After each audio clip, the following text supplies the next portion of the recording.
राघव जिस होटल में वेटर का काम करता था, याशी भी तान्या को उसी होटल में मीटिंग के लिए लेकर आई थी। उसका इरादा तान्या को सबके सामने शर्मसार करने का था। मॉरिस और उसके साथियों ने राघव को बहुत सुनाया और उसे नाकारा करार कर दिया था। ये सब देखकर तान्या वहाँ से जाने लगी तो मॉरिस उसे डराने की कोशिश कर रहा था। याशी ने तान्या को समझाया कि वो मॉरिस की बात मानकर यहाँ से न जाए, क्योंकि वो अपने इस नाम के पति को डिवोर्स तो देने ही वाली थी। याशी ने तान्या से कहा, ये जिसे तुम अपना पति कह रही हो वो किसी काम का है नहीं। वैसे भी तान्या आज जो भी हुआ उससे वैसे भी बहुत ज्यादा परेशान थी और आगे अब कुछ नहीं सुनना चाहती थी। इसलिए उसने याशी से कहा, याशी मैं अब तुमसे इस बारे में कुछ नहीं सुनना चाहती हूँ, क्योंकि अभी तो ये मेरा हस्बैंड है। तान्या याशी के जज्बात समझ रही थी और वो उसे अपना अच्छा दोस्त मानती थी, लेकिन उसे याशी के इरादों की भनक भी नहीं थी। याशी ने तान्या की बात सुनकर उससे कहा, जैसा तुम्हें ठीक लगे तान्या। वही मॉरिस अभी नहीं चाहता था कि तान्या यहाँ से किसी भी कीमत पर जाए। वो देख रहा था कि याशी तान्या को नहीं मना पा रही थी, इसलिए अब वो चुपचाप नहीं बैठ सकता था और उसे अपना असली रंग दिखाना ही पड़ा। मॉरिस ने कहा, जब तुम्हारी मर्जी हो तब तुम और जब मर्जी हो जाओ, मुझे तुमने क्या समझ रखा है। उसने अपने साथियों से दरवाजे की तरफ इशारा करते हुए कहा, जाओ दरवाजा बंद करो जाकर, मैं भी देखता हूँ कि कौन बिना मेरी मर्जी के बाहर जाएगा आज। तभी उसके दो मुस्टंडे साथी दरवाजे को बंद करके खड़े हो गए थे। तान्या को ये सब बहुत ही अटपटा लगा तो उसने तुरंत गुस्से में मॉरिस से कहा, ये क्या कर रहे हो, इन सब बातों का क्या मतलब है। मॉरिस ने हंसते हुए जवाब दिया, तुम इतनी सती सावित्री बनने की एक्टिंग क्यों कर रही हो। जब तुमने यहाँ आने के लिए हाँ किया था तो तुम्हें इतना तो पहले से ही पता होगा ना कि आज यहाँ क्या क्या होने वाला होगा, तो इतनी भोली मत बनो। मॉरिस ने पहले ही मन बना लिया था कि आज की रात वो तान्या के साथ बिताएगा, और अब जब तान्या यहाँ आकर मना कर रही थी तो ये बात उसे बिल्कुल भी हजम नहीं हो रही थी। ये सुनकर राघव भी चुप नहीं बैठ पाया। उसने मॉरिस को गुस्से से कहा, तुम्हें मेरी वाइफ की कंपनी के बारे में चिंता करने की जरूरत नहीं है, मैं अपने आप ये सब सॉल्व कर सकता हूँ, तो तुम इससे दूर रहो। ये सुनते ही मॉरिस और उसके साथी जोर जोर से हंसने लगे। मॉरिस ने हंसते हुए कहा, अरे सब ध्यान से सुनो ये क्या कह रहा है, और फिर से बहुत तेज हंसने लगा। और फिर राघव से कहा, तो पूरी जिंदगी भी कमा ले तो भी इस कंपनी की मदद नहीं कर पाएगा। एक दिन का कितना कमा लेता है तू, 200 या 300? हाँ। मॉरिस ने जैसे ही अपनी बात खत्म की तो सभी लोग हंसने लगे। ऐसा लग रहा था कि मानो राघव ने खुद अपना मजाक खुद ही बनवा लिया था। राघव ने कहा, मैं क्या कमाता हूँ क्या नहीं, ये मेरी प्रॉब्लम है, तुम्हारी नहीं। राघव अपनी बात बोलकर हंस दिया।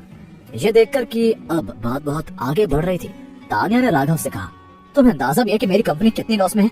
जोश में आकर जो तुम ये सब बोले जा रहे हो उससे कुछ होगा तो नहीं, लेकिन तुम्हारा मजाक जरूर बन रहा है। तान्या को बहुत शर्म महसूस हो रही थी, क्योंकि मॉरिस की तुलना में उसका हस्बैंड कुछ नहीं था। राघव को ये बात सुनकर बहुत बुरा महसूस हुआ कि उसकी वाइफ भी उसे लूजर ही समझती थी। तभी मॉरिस ने राघव से कहा, तूने सुना जो तेरी वाइफ ने अभी अभी कहा, वो भी तुझे और तेरी औकात को जानती है, और अब अपनी औकात में रह। इधर आ और ये वाइन को खोल, वरना तेरे लिए ठीक नहीं होगा। ये बोलते ही मॉरिस जोर जोर से हंसने लगा। तभी मॉरिस के एक साथी ने कहा, ये तो लंगूर के हाथ में अंगूर जैसी बात हो गई है। राघव कुछ कहना ही चाह रहा था कि तान्या बीच में ही बोल पड़ी, जो बोलना था बोल दिया और जो सुनना था सुन लिया, अब हम यहाँ से जा रहे हैं। मॉरिस ने कहा, उसे ये समझ नहीं आ रहा था कि तान्या को अभी तक ये क्यों नहीं समझ आ रहा था कि वो उसे आज यहाँ से नहीं जाने देगा। मॉरिस ने आगे कहा, क्या तुम इतनी ना समझ हो या बस दिखावा कर रही हो कि तुम बहुत भोली हो। आज तो तुम्हें मैं कहीं नहीं जाने दूंगा। तुम्हें लग भी कैसे रहा है कि तुम इस दरवाजे से बाहर जा पाओगी। ये कहते ही मॉरिस खड़ा हुआ और उसने तान्या का हाथ पकड़ लिया था। ये देखकर राघव का खून खौलने लगा। उसने गुस्से में मॉरिस से कहा, अपने एक गंदे हाथ हटा। राघव ने मॉरिस की कलाई को अपने हाथ से पकड़ लिया था। उसके हाथ इतने सख्त थे कि मॉरिस को लग रहा था कि जैसे किसी लोहे की चीज ने उसकी कलाई को पकड़ लिया है। उसे बहुत दर्द होने लगा और वो दर्द से चिल्लाते हुए अपने साथियों से बोला, पकड़ो इसे। ये सुनते ही उसके साथी राघव की तरफ बढ़े और बोलने लगे, छोड़ दे बॉस को। लेकिन राघव जैसे उनकी बातों से बेखबर था। उसने मॉरिस का हाथ नहीं छोड़ा था और मॉरिस दर्द से करा रहा था। तभी एक साथी आगे आया और उसने डाइनिंग टेबल पर पड़ी वाइन की बोतल उठाई और बिना किसी झिझक के राघव के सिर पर दे मारी। जैसे ही बोतल राघव के सिर से टकराई तो जोर से आवाज आई और बोतल के टुकड़े टुकड़े हो गए थे। राघव के सर से वाइन और खून दोनों एक साथ टपकने लगा था, लेकिन अभी उसे इस दर्द का बिल्कुल असर नहीं हो रहा था। ये देखकर तान्या ने जोर से बोला, राघव। तान्या और राघव पिछले 2 सालों से साथ रह रहे थे, और आज जब उसने राघव को इतनी तकलीफ में देखा था तो उसकी चीख अपने आप निकल गई थी। राघव ने उसका हाथ छोड़ दिया और तभी मॉरिस ने उससे कहा, तुझे तो मैं सबक सिखाऊंगा। मॉरिस ने उसको 2 मुक्के मारे, लेकिन राघव टस से मस नहीं हुआ और इसी बात से उसे और गुस्सा आ गया। मॉरिस ने कहा, मैं तुझे एक आखिरी मौका दे रहा हूँ कि मेरे पैरों में गिरकर माफी मांग ले, मैं तुझे माफ कर दूंगा। ये सुनते ही तान्या ने कहा, मिस्टर मॉरिस, अब ये बहुत ज्यादा हो रहा है। तभी मॉरिस ने हंसते हुए कहा, अभी मैंने तो कुछ किया ही नहीं है। अब मैं बताऊंगा इस 2 कौड़ी के आदमी को कि मॉरिस बेदी से पंगा लेने का अंजाम क्या होता है। ये सुनकर तान्या को बहुत बुरा महसूस हुआ, क्योंकि आज अगर उसका पति भी लायक होता तो उसे ये सब कभी नहीं सुनना पड़ता।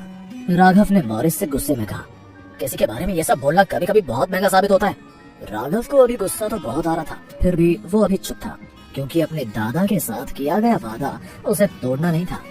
राघव की बात पर हंसते हुए मॉरिस ने कहा, अच्छा तो मुझे बताएगा कि मुझे क्या करना है और क्या नहीं। हाँ, मॉरिस अब राघव को सबक सिखाना चाहता था, इसलिए उसने अपने आदमियों से इशारा किया कि वो सभी राघव को घेर ले। उसके इशारा करते ही उसके साथी राघव को घेर कर खड़े हो गए थे और उन सभी के हाथों में एक एक वाइन बॉटल थी। ये देखकर याशी बहुत डर गई थी, क्योंकि उसने नहीं सोचा था कि जो उसने किया था उसका कुछ ऐसा रिजल्ट भी हो सकता था। याशी ने राघव को समझाते हुए कहा, राघव, ज्यादा बहादुर बनने की जरूरत नहीं है। जैसा मिस्टर मॉरिस बोल रहे हैं वैसा कर लो और वो तुम्हें माफ भी कर देंगे, लेकिन अगर तुमने उनकी बात नहीं मानी तो तुम्हें भारी नुकसान उठाना पड़ सकता है। याशी ने तान्या की तरफ देखते हुए कहा, तान्या, तुम भी समझाओ ना राघव को। याशी ने खुद भी कोशिश की और तान्या से भी बहुत कोशिश करवाई, लेकिन राघव ने झुकने से इनकार कर दिया था। ये देखकर मॉरिस को बहुत गुस्सा आया और वो आग बबूला हो गया था। उसने अपने साथियों से कहा, जब तक ये मेरे सामने झुक नहीं जाएगा तब तक इसके सर पर ये बॉटल्स मारते रहो। फिर क्या था, कुछ ही देर में एक के बाद एक बॉटल से राघव के सिर पर वार किया गया, लेकिन देखने वाली बात ये थी कि राघव ऐसे खड़ा था जैसे उसे कोई फर्क ही नहीं पड़ रहा था। राघव पिछले 2 सालों से इतना चुप रह चुका था कि उसे लग रहा था कि आज उसे अपनी चुप्पी तोड़ने और खुद को जगाने के लिए यह दर्द बहुत जरूरी था। उसके सर से वाइन के साथ खून भी रिस रहा था और उसका चेहरा बिल्कुल लाल हो गया था। ये देखकर तान्या जोर जोर से चिल्ला रही थी, मत मारो उसे, छोड़ दो, मत मारो। तान्या भले ही परेशान थी, लेकिन राघव बिल्कुल चुप खड़ा था और अभी तक वो मॉरिस के सामने झुका भी नहीं था। और यही देखकर मॉरिस और उसके साथी तमतमा गए थे।